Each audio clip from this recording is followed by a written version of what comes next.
Learning accounts.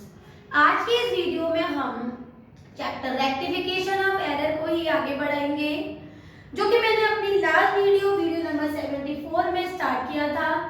और chapter start करने से पहले मैंने आपको बताया था कि क्लासिफिकेशन ऑफ एरर कौन कौन से होते हैं, मतलब जिन एरर्स को हम रेक्टिफाई करने जा रहे हैं इन द चैप्टर, वो एरर होते कौन कौन से हैं। तो मैंने डिफरेंट कैटेगरीज को आपको बताया था। इसमें एक एरर था एरर ऑफ कमीशन, एक था एरर ऑफ ओमिशन, एक था कंपेंसेटिंग एरर और एक था हमारा एरर ऑफ प्रिंसिपल्स। और इस तरह से मैंने सारे एरर्स को आपको समझाया था और हर एक एरर के अंदर कौन कौन से सब एरर्स होते हैं उसको भी हमने अपनी प्रीवियस वीडियो में कवर किया था। आज के इस वीडियो में हम चैप्टर का मेन पॉइंट स्टार्ट करेंगे, जो कि रिमेनिंग थ्योरेटिकल पोर्शन है, और हम सीखेंगे कि what is the actual meaning of rectification of error, ये क्यों बनाया जाता है और ये कौन कौन से तरीके से हम एरर को रेक्टिफाई करते हैं, वो एरर होती कौन कौन सी है। तो स्टार्ट कर लेते हैं। सबसे पहले what do you mean by rectification और एरर। देखिए, कोई भी चीज एरर हो गई, गलती हो गई, खराबी हो गई, गलत ऑर्डर रिकॉर्ड कर दिया, कम ऑर्डर रिकॉर्ड किया है या ज्यादा रिकॉर्ड कर दिया और रिकॉर्ड किया ही नहीं है, ऐसे एरर को गलत फाइनेंशियल पोजीशन या फिर गलत नेट प्रॉफिट नेट लॉस या फिर गलत कंडीशंस ऑफ द बिजनेस ना हो जाए, उसको हम ठीक कर देते हैं, करेक्ट कर देते हैं, रेक्टिफाई कर देते हैं by passing the adjustment entry और rectifying entry.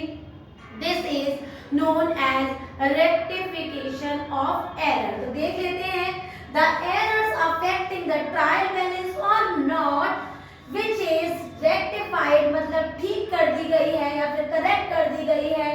This concept is known as rectification of error. ठीक है, अब डेफिनेशन से ही लग रहा होगा कि इसको ठीक करने के हमारे बेसिक ऑब्जेक्टिव्स क्या होते हैं। बेटा, सबसे इम्पोर्टेंट ऑब्जेक्टिव होता है कि अगर हम कोई गलती हो गई है तो उसे ठीक कर दें, तो आगे के जो हमारे फाइनेंशियल पोजीशन हमें अल्टीमेटली मालूम होने वाली है अपने बिजनेस की, वो गलत ना मालूम पड़े, करेक्ट मालूम पड़ जाए। दूसरी थिंग, कोई चीज प्रॉफिट है, लॉस है, तो बिल्कुल सही प्रॉफिट और लॉस हमारे पास आना चाहिए। और तीसरी चीज कि हमारे जितने भी अकाउंट बन रहे हैं उसके बाद वो रेक्टिफिकेशन के बाद बिल्कुल ठीक बने, हमारे फाइनल अकाउंट्स रहे, जो हम आगे जाके पढ़ने वाले हैं अगले ही चैप्टर में, trading in P&L account and balance sheet, तो उसमें कोई कमी ना आए, वो एकदम करेक्ट बने। These are the basic objectives of rectification of error। तो इसके ऑब्जेक्टिव देख लेते हैं। पहला है to prepare the correct accounts, trading and P&L account या बैलेंस शीट। इवन अगर रेक्टिफाइंग मैंने ट्रायल बैलेंस से पहले किया है तो ट्रायल बैलेंस भी। To ascertain the correct profit and loss, क्योंकि ट्रेडिंग एंड P&L अकाउंट में बच्चों हम पहले gross profit, gross loss, net profit, net loss, ये चीजें निकालना सीखेंगे। तो अगर हम एंट्री को पहले ही रेक्टिफाई कर रहे हैं तो हमारे पास प्रॉफिट एंड लॉस बिल्कुल करेक्ट निकल के आएंगे। And the next is to show the true financial position, हमारे कंपनी की, फर्म की या बिजनेस की जो पोजीशन है वो बैलेंस शीट से मालूम पड़ती है। तो अगर हमारे अकाउंट सही बने होंगे, करेक्ट होंगे, तो फाइनेंशियल पोजीशन भी ट्रू आएगी। तो यही सारे रीजंस होते हैं जिस वजह से हम बंद करते हैं रेक्टिफिकेशन ऑफ एरर। ठीक है, अब पढ़ लेते हैं what are the different types of rectification of error. देखो, रेक्टिफिकेशन बच्चों दो तरीके से डिवाइडेड है। एक तो before preparation of the trial balance, trial balance जो कि हमने प्रीवियस चैप्टर्स में पढ़ा था, उसको बनाने से पहले अगर कोई चीज रेक्टिफाई कर रहे हैं या फिर उसको बनाने के बाद। तो before preparation of trial balance and after preparation of trial balance, इस दो कॉन्सेप्ट में हम रेक्टिफिकेशन ऑफ एरर को पढ़ेंगे। राइट, तो नेक्स्ट है हमारा types of rectification of error, जो कि before preparation of trial balance है and after preparation of trial balance है। राइट, अब इस दोनों कॉन्सेप्ट के अंडर में हमारा चैप्टर चलेगा। तो सबसे पहले हम पढ़ रहे हैं before preparation of trial balance.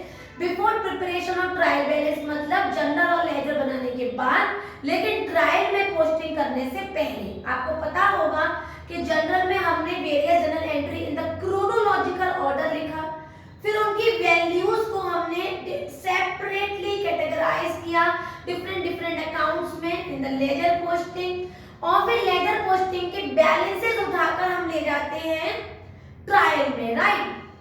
तो ट्रायल बनाने से पहले हमारे बच्चों दो तरीके के एरर होते हैं। पहला होता है वन साइडेड एरर, जो एरर केवल एक ही अकाउंट को इफेक्ट कर रहा है, that is known as one sided error. There is not very big definition of one sided error, but it was small definition है। The error which is affecting only a single account is known as one-sided error. The error affecting more than one account, affecting the debit account as well as the credit side of the account, is known as two-sided error, right? तो one-sided error कौन-कौन सी हो जाती है before preparation of trial balance? वो हो जाती है बेटा लेजर से ट्रायल तक बैलेंस उतारने में गलत लिख दिया।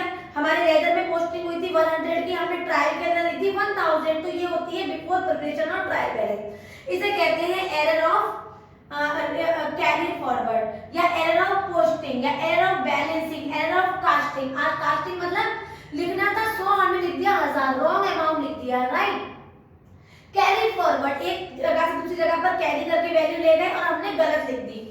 एरर ऑफ बैलेंसिंग, हमने जो लेजर की बैलेंसिंग की है वो बिल्कुल कहीं ना कहीं हमने गलत बैलेंसिंग कर दी है, तो इसका इफेक्ट हमारे ट्रायल पे पड़ेगा आगे जाके, बिकॉज बिफोर प्रिपरेशन पढ़ रहे हैं। और एरर ऑफ पोस्टिंग, अगर हमने किसी गलत अकाउंट में लिख दिया, लिखना किसी और अकाउंट में था, फॉर एग्जांपल मशीनरी में लिखना था, मैंने परचेज में लिख दिया, तो इस तरह की जब हम पोस्टिंग गलत अकाउंट में कर देते हैं तो इससे एक अकाउंट अफेक्ट पड़ रहा होता है। This is one sided error before preparation of trial balance. Now before preparation of trial balance two sided error भी होते हैं। ये होते हैं एरर ऑफ रिकॉर्डिंग, मैंने दो अकाउंट में गलत रिकॉर्डिंग कर ली, लिख रहा था किसी और अकाउंट में, किसी और अकाउंट में लिख दिया, दिस इज रिकॉर्डिंग, ठीक है। Error of posting the wrong amount, मैंने गलत अमाउंट लिख दिया है। और एरर ऑफ प्रिंसिपल्स, जो हमारे अकाउंटिंग प्रिंसिपल्स हमने 11 प्रिंसिपल्स पढ़े थे, अगर मैंने उसको फॉलो नहीं किया है तो ये मेरे टू साइडेड एरर में आते हैं। एक और टू साइडेड में आता है बेटा, वो होता है कंप्लीट ओमिशन, पूरी की पूरी एंट्री ही करना भूल गए हैं, this is complete omission, also comes under the two-sided error before preparation of trial balance. Now the next is after preparation of trial balance. Trial balance के बनाने के बाद हमारे दो अकाउंट बनते हैं जिसे हम कहते हैं trading and P and L account and balance sheet. दोनों को एक सिंगल नाम दिया गया है जिसे हम कहते हैं फाइनल अकाउंट्स। तो फाइनल अकाउंट्स बनाने से पहले और ट्रायल बनाने के बाद जो हमारे एरर होते हैं वो होते हैं one sided and two sided. Same definition, the error affecting the one account is known as one sided error. If the error affecting the two accounts more than one account, it is two sided error, that is both on the debit side as well as the credit side, ठीक है। तो एक बात जो हम कल से numerical करेंगे उससे करने से पहले हमें मालूम होनी चाहिए कि वन साइड एरर को रेक्टिफाई करने के लिए we will make use of suspense account. अगर वैल्यू कम गई है और लेनी है, सस्पेंस से लेके एंट्री को ठीक करेंगे, और अगर ज्यादा चली गई है बची हुई वैल्यू को उठाएंगे और सस्पेंस में दे देंगे। इस तरह से हम वन साइडेड एरर को रेक्टिफाई करेंगे। सिमिलरली टू साइडेड एरर में हम कोई सस्पेंस का यूज नहीं करेंगे, सस्पेंस अकाउंट का यूज नहीं करेंगे, बल्कि गलत एंट्री को ठीक कर देंगे सही करके, चाहे वो दोनों साइड को अफेक्ट करेंगे, जहां से गलत दे दिया था उससे गलत ले लेंगे, जिससे गलत ले लिया था उसे गलत सही तरह से हम दे देंगे। इस तरह से हम after preparation of trial balance भी उसको रेक्टिफाई करते हैं। तो आज की वीडियो में हमने सीखा what do you mean by rectification of error, what are the basic objectives of rectification of error and what are the different types of rectification of error. पहला पढ़ा हमने before preparation of trial balance and the other is after preparation of trial balance. इस तरह के हमने इस chapter को theoretical portion को वाइंड अप किया। कल से हम न्यूमेरिकल करेंगे और the chapter rectification of error. अगर आज का ये थ्योरेटिकल पोर्शन आपको अच्छे से क्लियर हो गया हो, एक एक पॉइंट आपको अच्छे से समझ में आया हो, तो मेरी वीडियो को लाइक करें, शेयर करें और मेरे चैनल को सब्सक्राइब जरूर करें। Thank you.